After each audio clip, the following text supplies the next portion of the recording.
This is Lisa from Mobile Tech Review, and today we're going to do a comparison smackdown between two less than 10-inch tablets on Verizon with LTE. We have the Samsung Galaxy Tab 7.7 here on my left, and the Motorola Droid XYBoard 8.2 on my right. Just about the same size, very similar specs, and we're going to see which one's better for you now.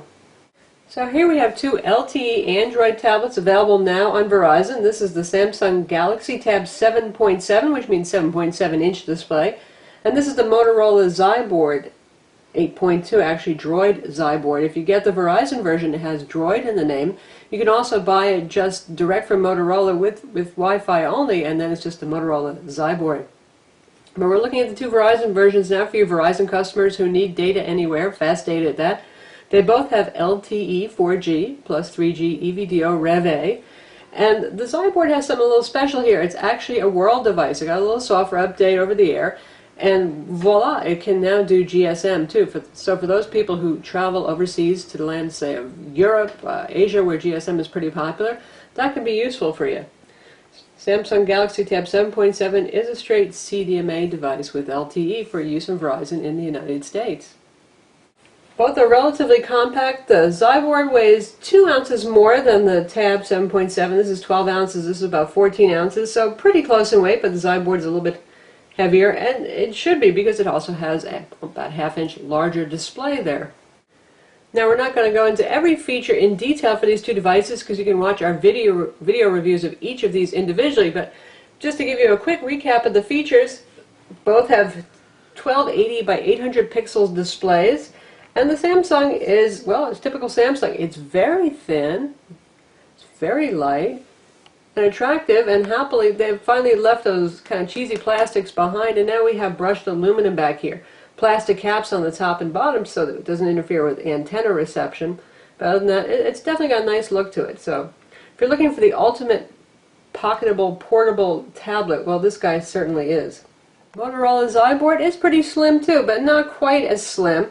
And it's got this kind of rubbery, rugged thing going on here. And in fact, it is water resistant.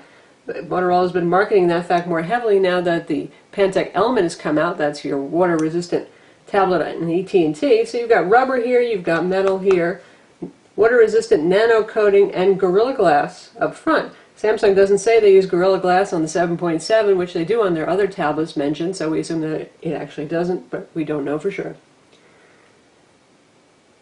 So definitely two different looks here. You've got the kind of rugged design here and more rugged looking, these interesting cut-off corners, and you've got the elegant, slim consumer electronics look kind of in the iPad 2, iPad 3 realm.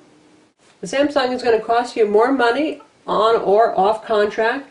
The XYBoard is $429 with a 2-year contract for the 16 gig, and the Samsung is $499 with a 2-year contract also for the 16 gig. Now XYBoard's been out for a little bit longer, might have something to do with it, but well, we'll see. Now retail, and we do really recommend that you get these guys without the contract if you can afford it because, well, tablet technology changes so quickly and you're not getting that much of a subsidy. You're never going to get that ETF back, for example, since Verizon has a fairly high ETF for their what they call advanced devices. Motorola is going to cost you $599 without a contract, and the Galaxy Tab 7.7 is a whopping $699. Let's call it what it is. It's really $700 versus $600. Either way, you're talking expensive, and Verizon's LTE tablets tend to be expensive. However, we assume that they're selling enough to please themselves, so I guess the pricing must work. But that's really the thing that holds us back from liking the Tab 7.7 even more is the price. I mean, $700, you're talking more than what you're going to be paying for the new iPad. When it comes to displays, like I said, they both have 1280 by 800 pixel displays, which is very high resolution for a relatively small tablet. That means really good pixels per inch, nice sharp text, all that kind of thing. Different display technologies, both are excellent. The Droid XYBoard 8.2 has an IPS display, and it's quite a bright one too, around 400 nits of brightness, making it very good for outdoor work. It tends to be fairly color accurate, and it will look better with anything warm tone. This Samsung has the Samsung Super AMOLED Plus display, and that means better than life colors. Really, really super saturated colors and nice high contrast, so it has a whole lot of wow factor. I'm not going to say that one is better than the other. It really depends on what you like. Do you want something that is sharp and clear and color accurate, or do you like those kind of really super lively colors? In terms of readability, now we do something like we just take a look at, say, the icon drawer, and you can see the difference there in terms of labeling. Since they're both the same resolution, but the Samsung is a half an inch smaller, things are a little bit tinier here. Now both of them, they're relatively fairly small already, but it's going to be a little bit smaller here. So if your eyes are not your best feature, keep that in mind. This will be a little bit more difficult on your eyes, a little smaller text, all that kind of thing. In terms of software customization, we have hardly anything done on the Motorola. Motoblur is just about apps, and they have some stuff to make social networking set up easier, and they do their squared off icons that you can see here. But otherwise, it's pretty much stock Android that you're looking at here. With the Samsung, you get their TouchWiz UI, which I actually happen to like. I wasn't too fond of it for a while on the phones, but they've really cleaned it up, done some nice things. You get some good widgets with that. They leave the icons alone, which I actually prefer, to be honest. And they have like quick settings stuff in your settings menu here to make it easier to manage your wireless radios, all of that stuff. So I give this one a little bit nod for software customization. Now those of you who prefer a vanilla experience might actually like the XYBoard better though. Both of these are running Honeycomb, Android OS 3.2. Both of them will eventually get Ice Cream Sandwich. We don't have firm dates on when that's going to happen though. In terms of speed, well, the Samsung really pulls ahead because it has Samsung's own Exynos CPU, 1.4 gigahertz. It's one of the fastest CPUs that are currently available right now. The only thing that could beat it is the Tegra 3 quad-core CPU. However, the Transformer Prime 10-inch tablet is still the one and only tablet to have that. So if you're looking at dual-core CPUs, the Exynos is lightning fast. Motorola Droid XYBoard goes with the more everyday 1.2 gigahertz dual-core TI OMAP CPU, which is a reference platform for Ice Cream Sandwich. Actually, it's not a bad CPU. It's using the Galaxy Nexus smartphone, but it's not nearly as fast. In terms of everyday use, I mean, both of them feel fairly responsive, but you'll notice more snappiness from the Samsung. In terms of synthetic benchmarks, Samsung manages 3425 on Quadrant, and the XYBoard manages 2822, so there's a big difference right there. In terms of LinPack, they do about the same, averaging about 55. And SunSpider JavaScript test, the Moto XYBoard actually pulls ahead a little bit further. It scored 1807, where lower numbers are better, versus 2003 on the tab. So Motorola may have done a little bit more optimization for web browsing and JavaScript and all that kind of thing there. When it comes to Antutu benchmark, you get 7050 on the Galaxy Tab 7.7 versus 5555 on the Motorola XYBoard. So more pep, more punch, a little bit less lag, certainly on the Samsung tablet. Here's another place where the Samsung Galaxy Tab 7.7 really pulls ahead. This thing is uber skinny, right? But somehow, you know, Samsung, they managed to fit very large batteries in very skinny tablets. This is a 5100 milliamp battery. That's quite a high capacity battery for something this small and light. It's astounding how they did that. And they claim battery life of up to 12.5 hours when LTE is turned on for web browsing and usage involving the internet on and off, that kind of thing, versus only 4.8 hours for the XYBoard. Battery life is not its strong point. Motorola went with a smaller battery. It's a 3960 milliamp battery. Their 10-inch Droid XYBoard has a much larger battery, much longer run times. They're competitive with other 10-inch tablets, but in this case, Samsung pulls ahead with about 2.5 times the runtime in our tests. Now, Motorola fights back a bit when it comes to LTE performance in terms of download and upload speeds. Motorola is really good at getting that last bit of performance out of wireless radios, and we do get faster download speeds consistently on the XYBoard. We got about, with a weak to middling LTE signal, we got about 7 to 8 megabit per second down on the Galaxy Tab 7.7 and about 2 megabit per second up. And on the XYBoard, we regularly got a 10 megabit per second down and a 2 to 3 for upload speeds.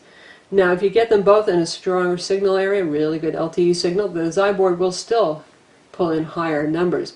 In terms of reception that they're reporting, though, they are quite similar. That said, we noticed that the Galaxy Tab 7.7 was more likely to drop off LTE and onto 3G if the signal was weak, pretty poor, and the XYBoard could really hold on to a weak signal. So if you're in a signal-challenged area, you travel to signal-challenged areas, the XYBoard, it becomes more attractive. Now, taking a look at the cameras on these guys, Samsung loves to go with that 3-2 combo, 2 megapixel on the front, 3 megapixel camera on the rear, and that's what we've got here. Now 3 megapixels is pretty low for modern cameras, but Samsung does a good job with optics, so it actually takes reasonably decent photos. Tends to white out in bright sunlight outdoors. That's been a problem for Samsung cameras for some time, but for 3 megapixels it's not too terrible. Motorola's got a 5 megapixel camera here. They both have LED flashes, by the way, and 5 megapixels does get you some more image data, but you know, it's not exactly the world's best camera either on the XYBoard 8.2, so I wouldn't make my buying decision on that. In terms of the front cameras on these, you've got 2 megapixel, like I said, on the Samsung. You have 1.3 megapixel on the Motorola, and really they're both quite similar in terms of quality. Samsung again tends to white out a little bit. You look pretty pale when you're doing video chat. Motorola is also a little bit towards the, shall we say, high contrast, but a little bit better actually in terms of quality. How about ports and controls? Motorola likes to do weird things with their controls on their tablets. Here's your buttons back here for your power and for your volume. Yes, on the back of the tablet. Now I think they figure when you're holding it in your hands that your fingers will rest naturally here, but these guys don't really have much tactile feel and they're pretty hard to press, so not my favorite feature, the buttons on the XYBoard. Samsung goes with their more normal button configuration. You got teeny little buttons on the side. Right there, and though they're small, they're actually quite easy to operate, and typical of Samsung skinny devices, it's also easy to accidentally press these when you pick it up if you're holding it by its sides like so. If you have big hands like me, you can actually palm this tablet no problem, and then, well, you might press the buttons.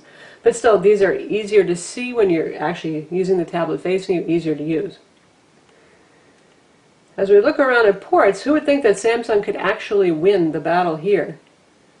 Here we have our micro SD card slot. That's the SIM card slot right there. So yes, finally Samsung is putting micro SD card slots in. Yay! And Motorola, well, they decided to drop it. So there is no SD card slot on the Motorola. No expandable storage there. Bummer. But where Motorola pulls ahead is right here. You have both micro HDMI and micro USB. And the micro USB supports USB host. So that means if you've got something like this little dongle adapter right here, this is the Motorola camera connection kit they call it, but it's really just a USB host adapter cable and a flash drive. You can plug that right in there and mount the flash drive. So that's pretty versatile, and that you don't have to, go out of your way to find connectors to do that. And obviously the HDMI port, well, you know what that's for. Nice to have that built in. With the Samsung, you have their usual 30-pin proprietary connector here, and of course they sell all sorts of adapters, so you can actually buy a USB host adapter. I've actually never been able to find one in stores though to test it to make sure it actually works. And you can buy adapters for HDMI out, so you're looking at carrying dongles around and buying some extra dongles to do that kind of stuff. In terms of software that's preloaded, besides the Samsung widgets and apps that we like pretty well, you've got the usual selection of Verizon applications there, VZ Navigator, VCast videos, all that kind of thing. Netflix, the inescapable Blockbuster that's usually on Verizon devices. So you're looking at pretty much the same stuff. Just to add to their sameness, both of these have AV remotes with consumer IR blasters, and on the Samsung, your little IR window is right up here.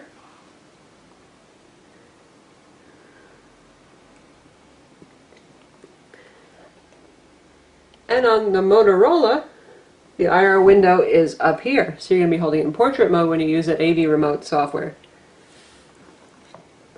But the software differences are noticeable. The Samsung uses Peel, it's a popular AV remote application and TV listing guide, and the Motorola uses Digit. Now Digit's more your traditional TV listing grid you can see here, and it's more focused on just being a TV listing grid and AV remote control device. Whereas Peel is more about content. As you can see right here, you're not really looking at what's on now, you're looking at various categories, and then you can switch through subcategories like sports or movies and that kind of thing. Though sometimes the buckets really don't hold what you think they do. I've looked at sometimes at sports, for example, and seen things I didn't think were all that sporty. But so a different approach. It really depends on what you like best. If you like to just graze on types of content and that kind of thing, versus getting your TV grid and see what is on the TV right now, well, there's a different approach. Both of the applications will walk you through setting up your AV gear. And once you do it with Peel, you have your all on, all off, and it basically only sets up those things that are related to the activity of TV watching, your cable box, your TV, that kind of thing. And then you can switch rooms right there.